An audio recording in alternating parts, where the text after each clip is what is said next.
China, a name that resonates with millennia of history, a land where the echoes of ancient dynasties mingle with the hum of futuristic cities. Here, every street corner, every shared meal seems to hold a story, an adventure waiting to unfold. And its natural world? Well, that is a spectacle of such grandeur and diversity. It seems determined to showcase life in its most magnificent forms. And where else to begin such an exploration than with a structure that has captivated the human imagination for centuries? The Great Wall. It stretches for over 13,000 miles, a colossal ribbon of stone and earth, a testament to human endeavor and perhaps a rather emphatic statement about wanting a little privacy. But to stand upon its ramparts, to gaze out at the undulating landscape it traverses, is an experience that truly transcends time.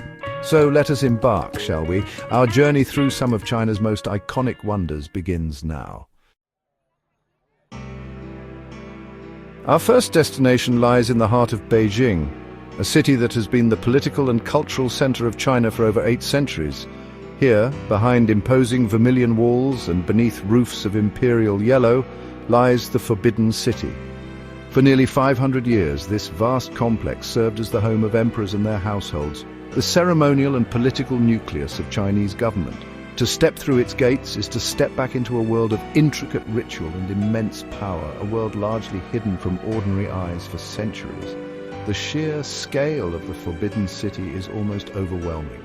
It is said to contain some 9,999 rooms, a number just shy of the mythical 10,000 rooms in the heavenly palace of the Jade Emperor. This was no accident, of course. Every detail here is steeped in symbolism and cosmological significance. Walking through its courtyards, one can almost hear the rustle of silk, the measured footsteps of officials, the distant pronouncements that shape the destiny of an empire. The outer court, with its grand halls like the Hall of Supreme Harmony, was where the emperor conducted state affairs and held magnificent ceremonies. These structures are monumental, designed to inspire awe and reverence in all who approached. The intricate carvings, the gilded dragons coiling around massive pillars, the vast paved courtyards, all speak of a craftsmanship and an ambition that are truly staggering. Beyond the formal outer court lies the inner court, the residential heart of the palace. Here the atmosphere becomes somewhat more intimate, though no less opulent. These were the living quarters of the emperor and his family, the empresses and concubines. The gardens within the inner court, though smaller, are exquisite examples of Chinese landscape design, offering tranquil retreats from the weighty affairs of state. The Forbidden City was not merely a collection of buildings, it was a self-contained world. It housed not only the imperial family, but also thousands of eunuchs, servants and officials. There were kitchens capable of producing elaborate banquets, workshops for artisans creating imperial treasures, libraries filled with ancient texts, and even theaters for imperial entertainment. Today, as a UNESCO World Heritage Site, the Forbidden City, now known as the Palace Museum, welcomes millions of visitors each year. And yes, amidst the throngs, capturing that perfect, unblemished photograph can be a challenge of its own.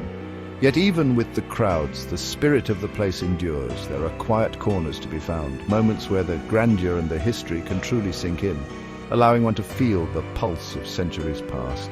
The vibrant colors are striking imperial yellow for the roofs, symbolizing the emperor's supreme authority, and deep vermilion red for the walls, representing good fortune and joy. These colors, combined with the intricate patterns and mythical creatures adorning every surface, create a visual symphony that is uniquely Chinese. The meticulous preservation and ongoing restoration work allow us to witness the splendor much as it might have appeared centuries ago. The Forbidden City stands as a powerful symbol of China's imperial past, a monument to a system of governance and a way of life that endured for millennia. From the imperial grandeur of Beijing, our journey now takes us south to a landscape that seems to have sprung from the pages of a dreamlike scroll painting. We find ourselves in the Guangxi Zhuang Autonomous Region, preparing to embark on a cruise along the Li River, a waterway renowned throughout the world for its ethereal beauty. This is a realm where nature has sculpted scenery of such delicate and dramatic artistry that it has inspired poets and painters for centuries. The Li River meanders gracefully for some 83 kilometers between the cities of Guilin and Yangshuo. What makes this stretch so utterly captivating is the extraordinary karst topography. These are limestone peaks weathered and eroded by millennia of wind and water into fantastical shapes. Towers, cones and pinnacles that rise almost vertically from the emerald waters and verdant plains. Each bend in the river reveals a new vista, more breathtaking than the last. As our vessel glides smoothly over the clear waters, it truly feels as though one is sailing through a traditional Chinese landscape painting brought to life. The mists that often cling to the peaks, especially in the early morning or after a soft rain, add to the mystical atmosphere, blurring the lines between reality and illusion. The air is fresh, carrying the scent of damp earth and lush vegetation, a stark contrast to the urban intensity of Beijing.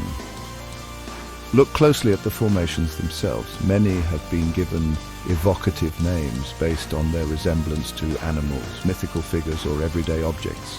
There is Elephant Trunk Hill, resembling an elephant drinking from the river, and Mural Hill, a sheer cliff face whose patterns are said to depict 9 horses. Local folklore and legends are intricately woven into the landscape, adding another layer of charm to the journey.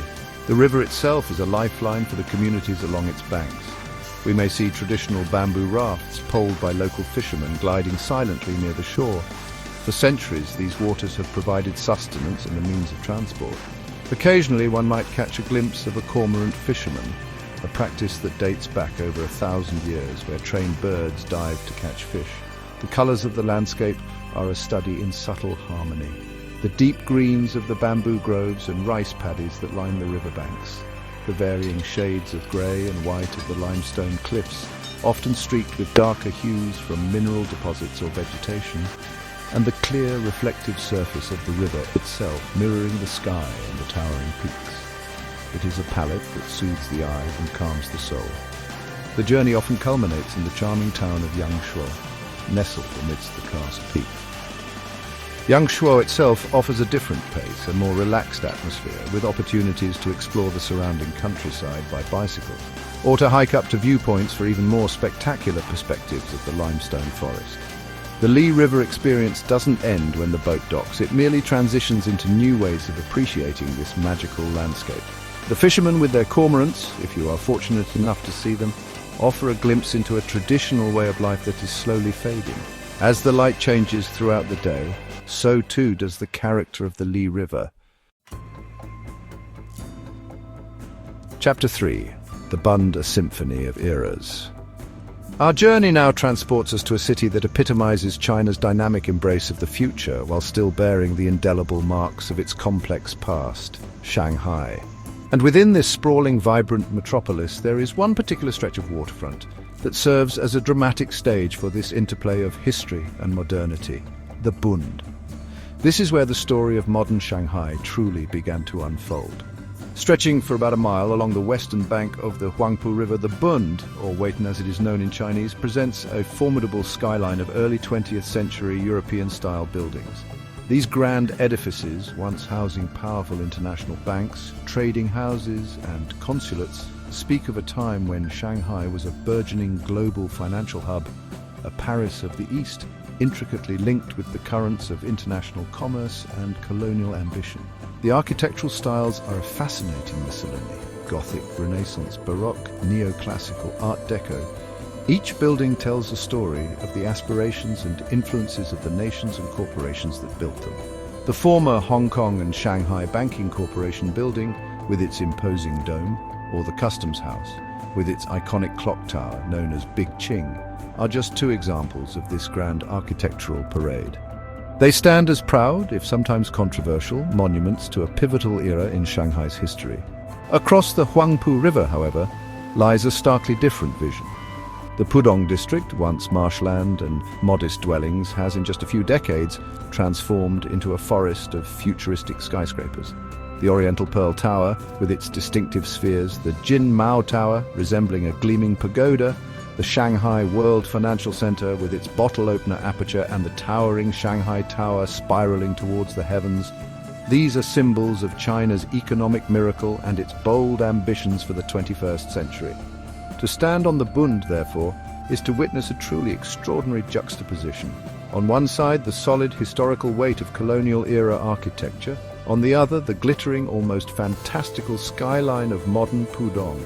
It is, as some have described it, the past and the future engaged in a silent yet incredibly stylish dialogue across the waters of the Huangpu. The river itself acts as a flowing timeline, separating and yet connecting these two distinct epochs. During the day, the Bund is a hive of activity. Tourists and locals alike stroll along the wide promenade, admiring the architecture, taking photographs and enjoying the river views. Street vendors, artists and performers add to the lively atmosphere. But it is perhaps at night that the Bund truly comes alive in a different way. As darkness falls, both sides of the river illuminate in a dazzling spectacle of light. The historic buildings on the Bund are bathed in a warm golden glow, highlighting their intricate details and stately presence. Across the water, the skyscrapers of Pudong erupt in a symphony of neon and LED lights, their reflections dancing on the surface of the Huangpu. Chapter 4. Huangshan, Stairway to the Clouds. For our final destination, we venture into the province of Anhui, to a place of legendary beauty, a mountain range that has inspired artists and poets for countless generations, and continues to draw pilgrims seeking solace and spectacle in its ethereal heights. This is Huangshan, often translated as Yellow Mountain, a name bestowed in honor of the mythical Yellow Emperor Huang Di, who is said to have ascended to immortality from these very peaks. Huangshan is renowned for its four wonders: the uniquely shaped granite peaks, the gnarled and resilient Huangshan pine trees, the sea of clouds that often envelops the mountains, and its hot springs. To experience Huangshan is to immerse oneself in a landscape that feels both ancient and profoundly spiritual. The journey to its summits is often arduous, involving thousands of stone steps, but the rewards are immeasurable. The granite peaks, many of them sheer cliffs and precarious pinnacles, have been sculpted by glaciers and erosion over millions of years into an astonishing array of forms. Names like Beginning to Believe Peak, Flying Over Rock, and Monkey Watching the Sea hint at the imaginative ways in which observers have interpreted these natural sculptures. Each vantage point offers a new perspective, a fresh composition of rock, sky, and often mist. The Huangshan pine trees are a marvel of tenacity. They cling to the bare rock faces, their roots twisting into crevices, their branches often extending horizontally in gravity-defying formations. These trees, some centuries old, have become symbols of resilience and longevity. Their stark silhouettes against the sky or emerging from the clouds, a defining feature of the Huangshan landscape. Perhaps the most sought-after phenomenon at Huangshan is the Sea of Clouds, or Yunhai. Due to the mountainous terrain and specific climatic conditions, clouds often form in the valleys below, creating the illusion of a vast ethereal ocean from which the peaks emerge like islands. To witness this, especially at sunrise or sunset when the light paints the clouds in shifting colors, is an experience of sublime beauty. The ascent of Huangshan can be undertaken by cable car for part of the way, but to truly appreciate its grandeur, many choose to climb the seemingly endless flights of stone steps. These pathways, carved and maintained over centuries, are a feat of human labor in themselves. Reaching a viewpoint like Bright Top, one of the highest peaks, especially for sunrise, is a quintessential Huangshan experience. As the sun begins to crest the horizon, it pierces through the mists, setting the sea of clouds ablaze with golden light and gradually illuminating the jagged peaks one by one. It is a moment of profound stillness and awe, a spectacle that makes the early start and the strenuous climb utterly worthwhile. The hot springs located at the foot of the mountains offer a soothing respite after a long day of hiking. Huangshan's beauty has been a profound source of inspiration for traditional Chinese landscape painting, particularly the Shanshui mountain water style. An enduring impression. China, as we have seen, is indeed a land of breathtaking contrasts and profound depth. From the imperial echoes of the Forbidden City to the dreamlike vistas of the Li River, from the futuristic pulse of Shanghai's Bund to the ethereal heights of Huangshan, it is a nation that seamlessly weaves together the ancient and the contemporary. Whether one is drawn by its millennia of history, the tantalizing allure of its diverse cuisine, or perhaps simply to observe the charming, unhurried nature of its giant pandas, one thing is certain. China leaves an indelible impression. The world is full of wonders, each with its own story to tell.